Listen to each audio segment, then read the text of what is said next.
Hello guys, कैसे हैं आप सभी लोग। मैं शैलेंद्र शर्मा आपके अपने यूट्यूब चैनल ग्रोथ हेले पर हार्दिक स्वागत करता हूं। पहचान पा रहे हो यार, बाल थोड़े से छोटे हो गए तो मैंने कहा इंट्रोडक्शन दे दे, बता दे, नहीं तो पहचान नहीं पाओगे। बड़े बड़े बाल रखने वाला आदमी। ईयर बैंड बहुत मिस कर रहा हूँ, ईयर बैंड। लेकिन अब क्या कर सकते हैं, छोटे छोटे बाल हैं तो यार कहाँ लगा सकते हैं। तो कमेंट करके बताइएगा ज़रूर, छोटे बाल अच्छे लगते हैं या बड़े बाल। पहली बार छोटे बालों में देख रहे होगे। हालांकि मैं भी जल्दी गंजा नहीं होता हूँ, बट करवाना था। तो कमेंट करके ज़रूर बताइए कैसा लग रहा है। छोटे बाल ज़्यादा अच्छे लगते हैं या बड़े बाल। आई होप बड़े बाल, क्योंकि मुझे भी ज़्यादा अच्छे लगते हैं। चलिए, जैसा कि मैथ्स क्लास 11, तो हम क्लास 11 का नया बैच स्टार्ट कर रहे हैं। ठीक है, फर्स्ट टाइम क्लास 11 की यूट्यूब पे वीडियो डालने जा रहे हैं। 12th की पढ़ रही थी, 10th की पढ़ी, बट आज तक 11th की नहीं पढ़ी। तो आज से इस चैनल पे 11th की भी वीडियो हम स्टार्ट कर रहे हैं मैथ्स की। तो इसमें जो पहला चैप्टर आपका वो सेट्स है, दूसरा रिलेशन फंक्शन है, तीसरा आपका प्रिंसिपल ऑफ मैथमेटिकल इंडक्शन है। तो मैंने कहा कि थोड़ा सा कोई इंटरेस्टिंग टॉपिक लेके चले, क्योंकि होता क्या है कि बच्चे जो है स्टार्टिंग में सेट्स और रिलेशन फंक्शन में बड़ा बोरिंग लगता है। तो मैं नहीं चाह रहा था कि फर्स्ट वीडियो इतनी बोरिंग क्लास के साथ स्टार्ट हो, इसलिए मैं सबसे पहले एक छोटी सी एक्सरसाइज है ना, जो हमारी है बहुत छोटी सी है 4.1। तो वो बहुत छोटी एक्सरसाइज है, एक ही एक्सरसाइज है। आई थिंक 23, 33 कुछ ऐसे ही क्वेश्चन होंगे। तो मैंने कहा सबसे छोटी एक्सरसाइज से स्टार्ट करते हैं, आप लोग भी ना बोर हो और मजा आए। क्लास 11, क्योंकि 10th के बाद सीधे पास आउट होकर आप लोग 11th में आ रहे हो, तो थोड़ा सा न्यू सिलेबस है, तो मैं कुछ बोरिंग नहीं पढ़ाना चाह रहा था। तो इसलिए मैं स्टार्ट करना चाह रहा हूं PMI।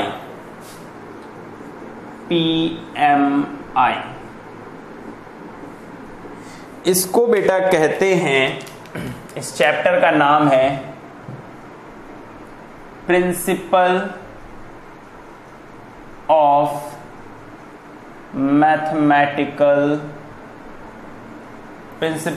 Mathematical induction.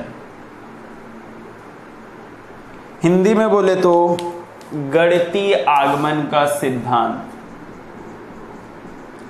गणितीय आगमन का सिद्धांत। सर हिंदी इंग्लिश क्यों पढ़ा रहे हैं? क्योंकि यार देखो, हमारे वहाँ दो तरह के बच्चे हैं, हिंदी मीडियम वाले भी हैं, इंग्लिश मीडियम भी हैं। तो दो वीडियो बनाने से अच्छा मैं बाइलैंग्वेज पढ़ा रहा हूँ। हिंदी वाले थोड़ा सा इंग्लिश भी सीखे और इंग्लिश वाले थोड़ा सा हिंदी भी सीखे, है ना।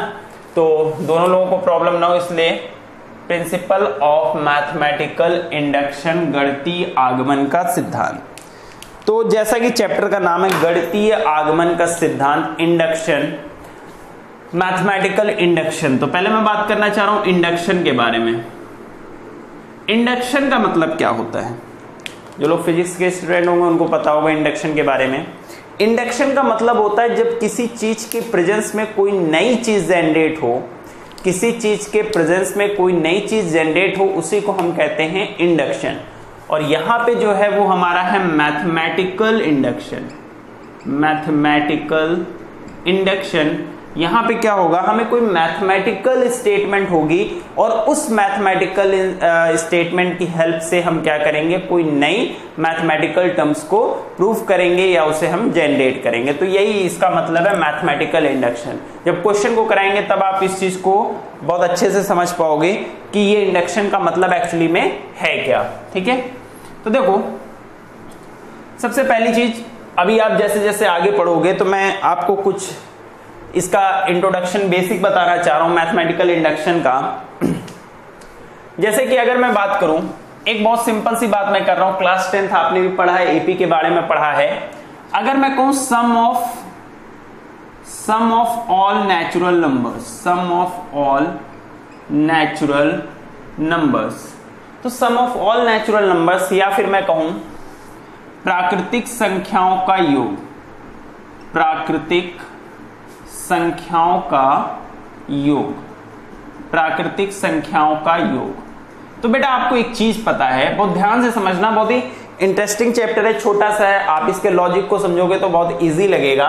मैं बात कर रहा हूं सम ऑफ ऑल नेचुरल नंबर्स, प्राकृतिक संख्याओं का योग। अच्छा, प्राकृतिक संख्या नेचुरल नंबर्स का मतलब है 1 + 2 + 3 +4 up to dash dash dash, मैंने कह दिया n टर्म्स तक। ठीक है, sum of all natural numbers. तो हमने मान लिया नेचुरल नंबर्स कितने हमारे n हैं।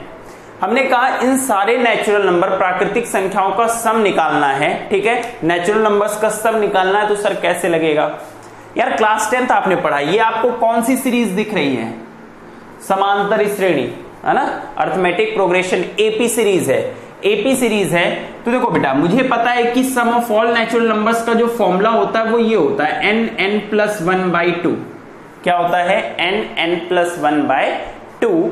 अब मैं आपको प्रूफ करके दिखाता हूं। ये क्या है, एक अर्थमेटिक प्रोग्रेशन सीरीज है, समांतर श्रेणी। अगर मैं इसको इसके फॉर्मूले से, तो हमने वहां पे पढ़ा था एपी में सम ऑफ एसएन का जो फॉर्मूला होता था वो क्या होता था, n/2 2a + n-1 × d।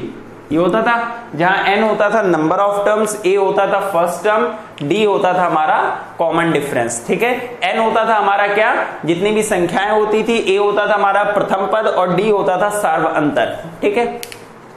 तो देखो यहां पे जो a है हमारा वो ये है 1, डिफरेंस दोनों के बीच में कितने का है, 1 का, तो d हमारा क्या हो गया, 1 हो गया।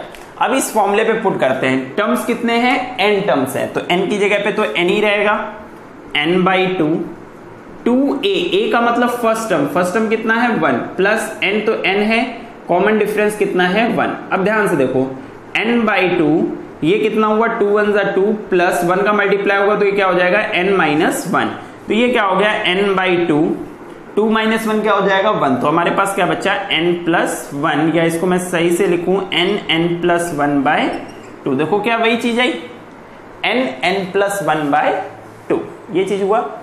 तो ये तो हमने जो इंप्लीमेंट किया, ये हमने किया किससे, क्लास 10th के सम ऑफ एपी से, हमने एपी लगा के ये चीज प्रूफ कर दी।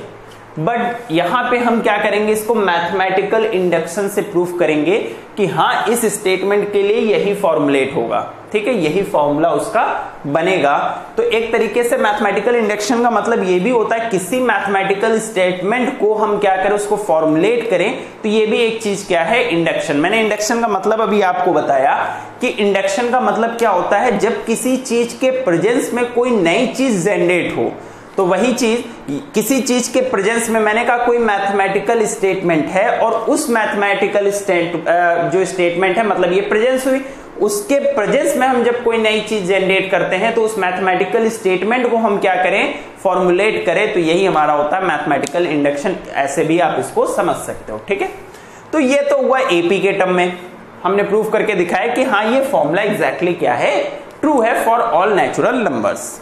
बट इसको हम पीएमआई में कैसे इंप्लीमेंट करते हैं, तो इस बात को समझते हैं। तो इसको मैं थोड़ी देर के लिए हटा दे रहा हूं, ठीक है। मैं इसी क्वेश्चन को पीएमआई के थ्रू प्रूफ करके दिखाता हूं आपको कि ये क्वेश्चन कैसे लगेगा, है ना। तो देखो बहुत सिंपल सी चीज है, आज बहुत दिन बाद पढ़ा रहा हूं तो बोर्ड बहुत गंदा हो गया है, जल्दी साफ नहीं हो रहा है, थोड़ा सा डस्ट बैठी हुई है। 1-2 दिन पढ़ाऊंगा तो बहुत जल्दी साफ हो जाएगी, उसका कोई इशू नहीं है, ठीक है। चलो अब देखो क्वेश्चन हमारा ये था, for all natural numbers, for all, black use कर लें ज्यादा दिखेगा ना, for all natural numbers prove that 1 + 2 + 3 + 4 up to dash dash dash dash dash n equals to n+1/2। हमें ये प्रूफ करना है, ठीक है। अच्छा अब बात को समझो। अच्छा अगर कहीं लिखा हुआ है 2 4 6 8, इसको हम कहते थे फर्स्ट टर्म, इसको हम कहते थे सेकेंड टर्म, इसको थर्ड टर्म, इसको फोर्थ टर्म, यही चीज कहते थे। अच्छा देखो यहां पे करना क्या होता है, पहले हम देखते हैं ये स्टेटमेंट सबके लिए सही है कि नहीं। तो हमने क्या लिखा, फॉर n = 1, माना n = 1, तो क्या बनेगा देखो 1 + 2 + 3 + 4 up to dash dash dash dash 1, जी नहीं, गलत हो जाएगा वहीं पे। फॉर n = 1 का मतलब है यहां पे ये सब आपस में क्या हो रहे हैं, ऐड हो रहे हैं, ठीक है। ऐड हो रहे हैं तो हम क्या कहेंगे, फॉर n इक्वल्स टू 1, मतलब कि जब n बराबर 1 है मतलब पहले टर्म का सम। तो पहला टर्म हमारा लेफ्ट हैंड साइड में कितना है 1, और राइट हैंड साइड में n इक्वल्स टू 1 रखेंगे तो क्या बनेगा 1, 1 प्लस 1 बाय 2, तो इट बिकम्स 1 प्लस 1 हो जाएगा 2, 1 का मल्टीप्लाई होगा तो 2 बाई 2 मतलब कितना बचेगा 1। तो हमने कहा left hand side equals to क्या हो गया, राइट हैंड साइड हो गया। क्लियर थी बात। अब देखो हमने कहा फॉर n इक्वल्स टू 2, अब n बराबर 2 रख के देखते हैं। n बराबर 2 का मतलब है, देखो आपस में क्या हो रहा है, ऐड हो रहे हैं। n बराबर 2 मतलब स्टार्टिंग के 2 टर्म्स का सम। तो स्टार्टिंग के 2 टर्म्स हमारे ये हैं, तो हमने लिखा 1 प्लस 2 इक्वल्स टू होना चाहिए राइट हैंड साइड में n की जगह हमने क्या रखा 2, 2 प्लस 1 बाई 2, तो ये कितना हो गया, ये हो गया 3 और ये हो गया 2 इंटू 2 प्लस 1 3 बाई 2, कट गया तो क्या आ गया 3। अब हम रखते हैं फॉर n इक्वल्स टू 4, जब या 3 रख लो, n इक्वल्स टू हमने रखा 3, इसका मतलब क्या हुआ, स्टार्टिंग के 3 टर्म्स का सम।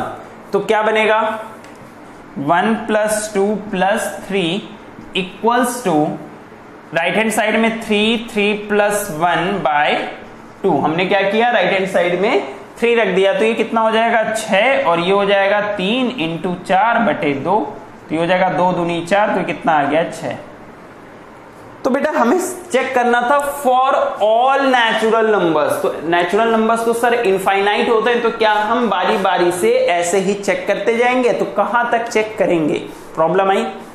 तो देखो हमें क्या दिख रहा है कि हाँ हमारा left hand side right hand side क्या हो रहा है, ट्रू हो रहा है, ठीक है। तो हम क्या करते हैं, हमने एक चीज इसमें चेक करते हैं, अगर हम किसी भी कंजुगेटिव लगातार आने वाले 2 टर्म्स का, ठीक है, कंजुगेटिव का मतलब लगातार आने वाले कोई 2 टर्म्स के लिए अगर ये स्टेटमेंट ट्रू हो जाती है तो हम कहेंगे मैथमेटिकल इंडक्शन से कि जी हाँ ये स्टेटमेंट क्या है, ट्रू है। तो इसको करेंगे कैसे, अच्छा लगातार 2 कंजुगेटिव टर्म्स, कंजुगेटिव टर्म्स का मतलब है कि अगर ये फर्स्ट टर्म है तो ये सेकंड टर्म मतलब ये थर्ड टर्म, ये फोर्थ टर्म। अगर मैं कोई भी कंजुगेटिव टर्म्स मान लो बीच में k लेता हूं तो उसका अगला कंजुगेटिव टर्म्स क्या होगा k प्लस 1। अगर इन दोनों स्टेटमेंट के लिए ये सही है तो हम कहेंगे कि हाँ ये स्टेटमेंट क्या है, ऑल नेचुरल नंबर्स के लिए ट्रू है। क्लियर। तो अब बात को समझो, अब समझो इस क्वेश्चन को करेंगे कैसे। इन क्वेश्चन को करने के लिए कुछ नहीं करना होता है, हम लिखेंगे स्टेप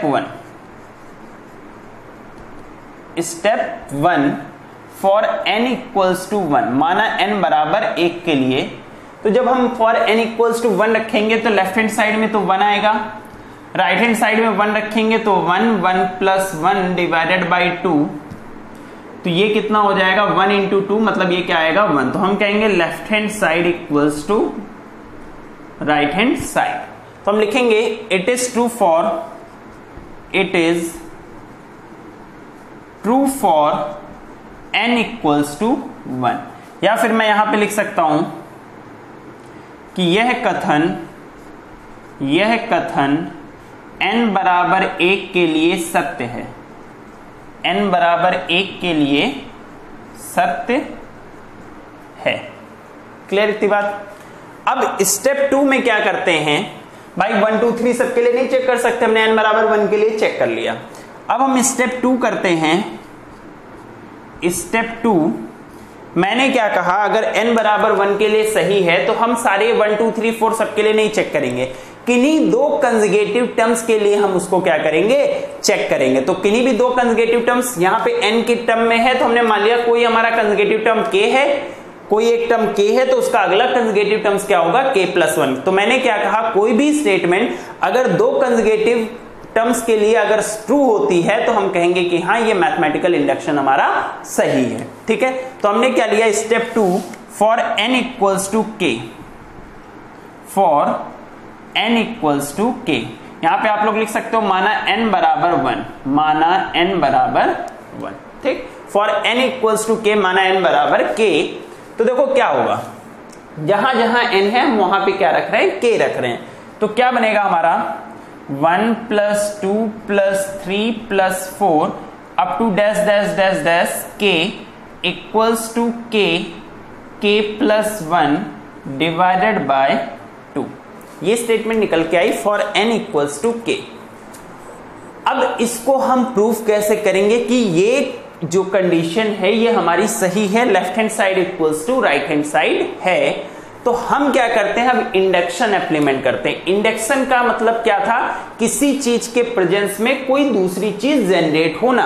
तो मैंने क्या कहा कि अगर कोई स्टेटमेंट है दो कंजुगेटिव टर्म्स के लिए अगर वो ट्रू है तो इसका मतलब वो हमारा क्या है, सही है। तो अगर ये स्टेटमेंट सही है तो ये अगले कंजुगेटिव टर्म्स के लिए भी क्या होनी चाहिए, सही होनी चाहिए। तो हमने इसको थोड़ी देर के लिए मान लिया कि it is true for n equals to k. हमने थोड़ी देर के लिए माना कि ये n इक्वल्स टू के के लिए क्या है, सत्य है। तो हमने क्या कहा, माना यह कथन n बराबर k के लिए सत्य है, n बराबर k के लिए सत्य है। ठीक, हमने थोड़ी देर के लिए मान लिया कि ये स्टेटमेंट भी हमारी सही है। तो सिंपल सी चीज है, अगर ये स्टेटमेंट सही है तो उसके अगली वाली स्टेटमेंट भी क्या होनी चाहिए, सही होनी चाहिए। तो हमने स्टेप 3 को लिया, स्टेप 3 को for n equals to k plus 1। हमने इस स्टेटमेंट को लिया for n equals to k plus 1। तो देखो क्या बनेगा। अब एक चीज बताओ, अगर मैं लिखा हूं 2 4 6 8, मैंने कहा सम ऑफ 4 टर्म्स, तो आप कहोगे 2 प्लस 4 प्लस 6 प्लस 8, सर ये होगा। हमने कहा ठीक। मैंने कहा इसी का सम ऑफ 5 टर्म्स, तो आप तो कहोगे सर 4 टर्म्स है, ये एक एपी सीरीज है। मैंने कहा it is an AP, find the sum of 4 terms. ये एपी में है, इसके 4 टर्म्स का सम निकालो। तो आपने तो ये कह दिया। मैंने कहा then find the sum of 5 terms. तो आप क्या करोगे, उसका अगला कंजुगेटिव टर्म्स लिखोगे। तो 8 के बाद क्या लिखेगा, 10। ये बात सही। तो देखो ये जो था स्टेटमेंट, ये कितने टर्म्स के लिए था, n टर्म्स के लिए था। हमें कंजुगेटिव टर्म्स के लिए चेक करना, मतलब उसके एक बाद वाले टर्म के लिए चेक करना है। तो उसके बाद वाले टर्म के लिए चेक करने के लिए मतलब n बराबर k प्लस 1, तो n sum of n terms, फिर क्या कह रहा है, n बराबर k प्लस 1। तो मतलब कि इसके आगे एक टर्म लेके हम उसका सम निकालना चाह रहे हैं। तो भैया अगर मैं कहूं 1 प्लस 2 प्लस 3, ठीक, up to dash dash dash, मैंने यहां पे लिखा 10th टर्म, तो टोटल कितने टर्म है, 10 टर्म।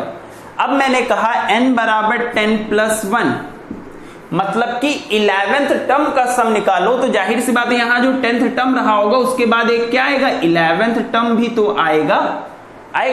तो अब बात को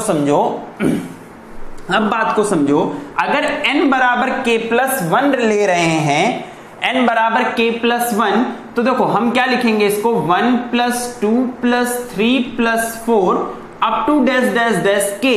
ये हो गया sum of k terms, but मैं क्या ले रहा हूं, n बराबर k प्लस 1, मतलब उसके बाद वाले अगले टर्म का भी सम। तो उसके बाद अगला टर्म कौन सा होगा, plus k plus 1th term बराबर, ये बात समझ में आई। हमने क्या किया, देखो ये यहां से क्वेश्चन था, मिक्स मत कर देना, ये क्वेश्चन था, इसके बाद हम यहां पे आए हैं, इस बात को समझना, ठीक। तो हमने n बराबर जब k लिया तो इसका मतलब हुआ सम ऑफ k टर्म्स का योग। अब हम क्या करें, k टर्म्स का सम तो है, उसके अगले बाद वाले टर्म का भी सम हम चेक कर रहे हैं। तो k टर्म्स का सम हुआ, अगर ये 10 टर्म है तो उसके बाद 11 टर्म ही तो आएगा, उसके अगले बाद वाले टर्म का सम हम क्या कर रहे हैं, चेक कर रहे हैं। तो हमने क्या किया, फॉर n बराबर k प्लस 1, तो लेफ्ट हैंड साइड में हमने क्या किया, उसके बाद एक टर्म और ले लिया। अगर ये k टर्म्स तक था तो उसके आगे एक टर्म हमने k प्लस 1th टर्म ले लिया, ठीक है। तो राइट हैंड साइड में भी हम क्या रखेंगे, k प्लस 1 रखेंगे, k प्लस 1, और यहां पे k प्लस 1 रखेंगे, k प्लस 1, और ये प्लस 1 पहले से है, होल डिवाइडेड बाय 2। तो ये 1 प्लस 1 क्या हो जाएगा, 2 हो जाएगा, ठीक है, तो ये हो गया k+2। इतनी बात क्लियर। अब इसको हम लेफ्ट हैंड साइड को राइट हैंड साइड प्रूफ कर दें, left hand side equals to right hand side, तो हम कहेंगे k+1 के लिए स्टेटमेंट क्या है, 2 है। बहुत सिंपल है। हर क्वेश्चन में आपको क्या करना, आपको ऐसे क्वेश्चन दे रखा होगा, आप n इक्वल्स टू 1 रखोगे, लेफ्ट हैंड साइड बराबर राइट हैंड साइड हो जाएगा। देन उसके बाद आप क्या करोगे, n की जगह पे k रखोगे। हमने कुछ नहीं किया था, वो सारी चीज ऐसे रखी, n की जगह k किया, राइट हैंड साइड में n की जगह k कर दिया।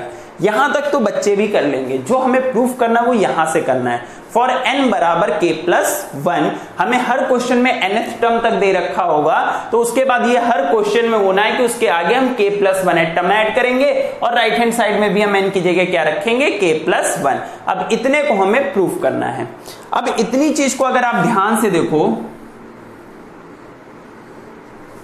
तो क्या ये इतनी चीज हमें यहां पे दिख रही है, 1+2+3+4 up to dash dash dash k, तो ये इतनी चीज की जो वैल्यू वो किसके इक्विवेलेंट है, k+1/2k। तो इसको आप कह सकते हो इक्वेशन 1। तो हम यहां पे लिखेंगे फ्रॉम इक्वेशन फर्स्ट, समीकरण 1 से इतने की वैल्यू हमें यहां पे दे रखी है। इतने की वैल्यू क्या है, k+1 होल डिवाइडेड बाई 2, और ये प्लस k+1 हमारे पास पहले से चल रहा है, और ये राइट हैंड साइड में हमें प्रूफ करना है। ठीक, वो बात की बात है। अब देखो k+1 यहां, k+1 यहां हमने कर लिया कॉमन, तो यहां पे k+1 कॉमन किया तो यहां क्या बचेगा, k/2, और बीच में प्लस का साइन, ये पूरा कॉमन हो गया, यहां क्या बचेगा, 1। तो देखो क्या बचा, k+1 एलसीएम क्या आएगा, 2, और ये 2 उधर जाएगा तो क्या हो जाएगा, k+2। तो ये दोनों मल्टीप्लाई में, मतलब हमारे पास क्या बचा, k+1 k+2 whole divided by 2। देखो LHS इक्वल्स टू क्या है, RHS, तो हम लिखेंगे, अब यहां पे इसके आगे लिख रहे हैं left hand side equals to right hand side, तो हम क्या लिखेंगे, इट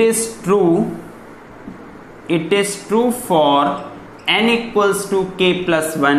यह कथन n बराबर k+1 के लिए सत्य है। It is true for n k+1, so it will be, इसलिए so it will be true for n equals to k।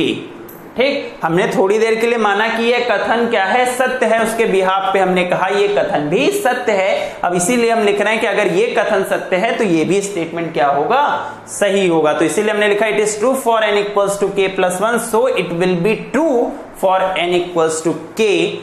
ठीक, ये अलग कर दे रहा हूं। ठीक, दैट्स वाई, इसलिए that's why this mathematical induction is true for all natural numbers. For all, mathematical induction is true for all natural numbers. इस कारण से यह गणितीय आगमन सभी प्राकृतिक संख्याओं के लिए सत्य है। ठीक है, आज ज्यादा बोर नहीं करूंगा। ठीक है, इस वीडियो को बार बार रिपीट करके देखना। ठीक है, ना समझ में आए तो कमेंट करके बताइए। मेरा नंबर आपके पास है, मैं आपके व्हाट्सएप ग्रुप में भी ऐड हूं। जो भी प्रॉब्लम आए आप मुझे कमेंट करके जरूर बताइएगा, है ना। जो भी प्रॉब्लम आए, ना समझ में आए, मुझे व्हाट्सएप मैसेज कर दीजिएगा। मेरा जो मोबाइल नंबर है वो ये है 8604317096। ठीक, कुछ भी प्रॉब्लम आए तो इस पे आप मुझे व्हाट्सएप करके पूछ सकते हैं, है ना। बाकी बच्चों के पास व्हाट्सएप नंबर है ही मेरा। और हेयर स्टाइल कमेंट करके जरूर बताइएगा कैसा लग रहा हूँ, ऐसे ही जुड़ा रहूंगा। ठीक है, अब कल से जो है 10th 11th 12th सबकी वीडियो प्रॉपर आएंगी, बिकॉज प्रेशर भी है बच्चों का स्कूल से भी, तो मैं बनाता रहूंगा। आप लोग पढ़ते रहिए, बने रहिए साथ में। ठीक है, आज तबीयत नहीं सही थी फिर भी मैंने वीडियो बनाया, तो आज ज़्यादा लंबी वीडियो नहीं बना रहा हूँ, बिकॉज थोड़ी सी कमजोरी लग रही है अभी पूरी तरीके से फिट नहीं हो पाया हूँ, बट फिर भी वीडियो बनती रहेगी। और वीडियो जैसा भी अच्छा लगे कमेंट करिए, ज़्यादा से ज़्यादा लोगों को शेयर करिए, और ज़्यादा से ज़्यादा लोगों से सब्सक्राइब करिए, है ना। सबको जोड़िए फटाफट, सबके पास वीडियो आए। कोर्स जल्दी से जल्दी खत्म करना है ना। जब ऑफलाइन क्लासेस चलेंगी तब का तब देखा जाएगा, जब तक ऑनलाइन चल रही तब तक हमारे साथ बने रहिए, पढ़ते रहिए, ठीक है, आज के लिए इतना ही, बाय।